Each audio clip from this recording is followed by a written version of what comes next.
All right, so for the previous step, after we did the corners, we sewed all the way around, leaving the opening unsewn and then the corners as well. So this video is going to show you how to do the corners. You can see I've got one sewn, one pinned, and two not done. So for the corners, what you're going to do is pick this up looking at the side here, and you're going to put your index fingers in the corner, and then you're going to pop them out. Okay, so I'm just doing that, and then what that will do is it'll bring these seams together.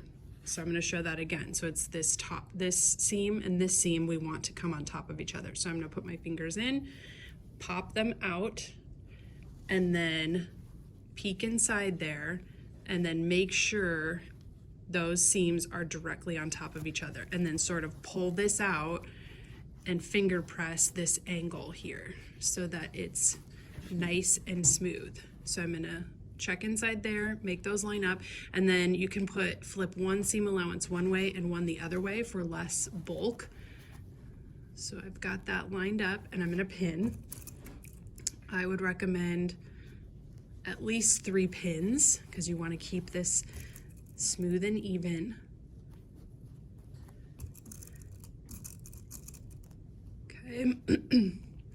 So there's that. So then I'm going to do the last corner, put my fingers in, pop them out, and then bring those seams directly on top of each other, smoothing out those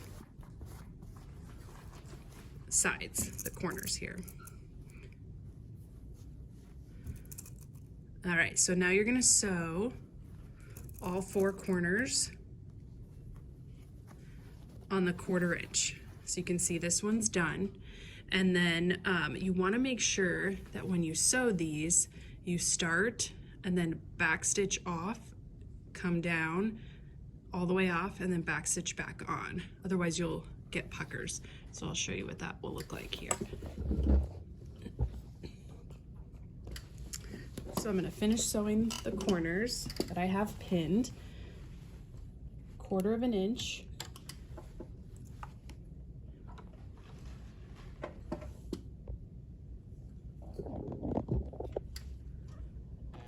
Back stitching off, and then come back on.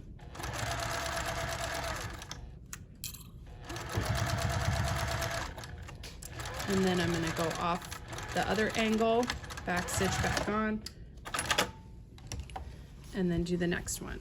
So kind of flatten that out, push that away, line it up on the 1/4 inch, back stitch off.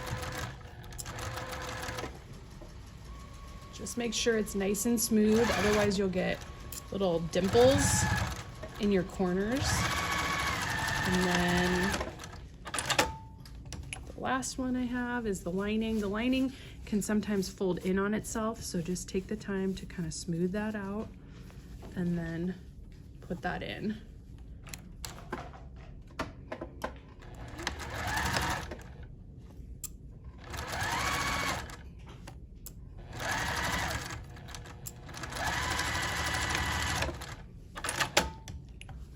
Okay, so all 4 corners are done.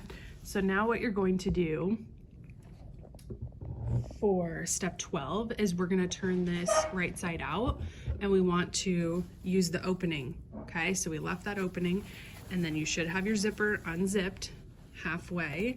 So I'm going to unzip that all the way, and then you're just going to pull everything through.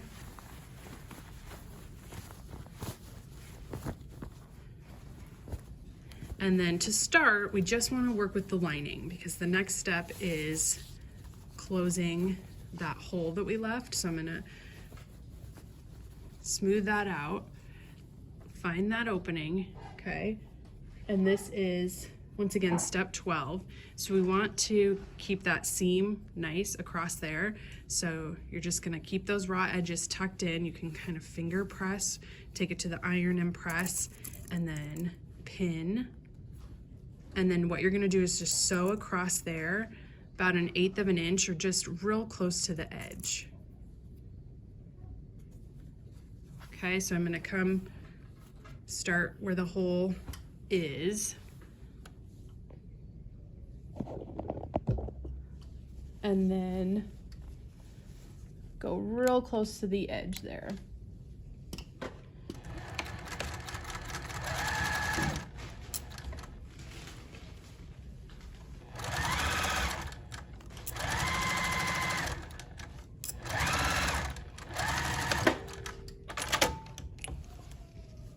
So just like that. Then we're gonna tuck that in and poke all our corners out. Put the lining neatly inside of the exterior and just take your time to kind of get everything flattened out.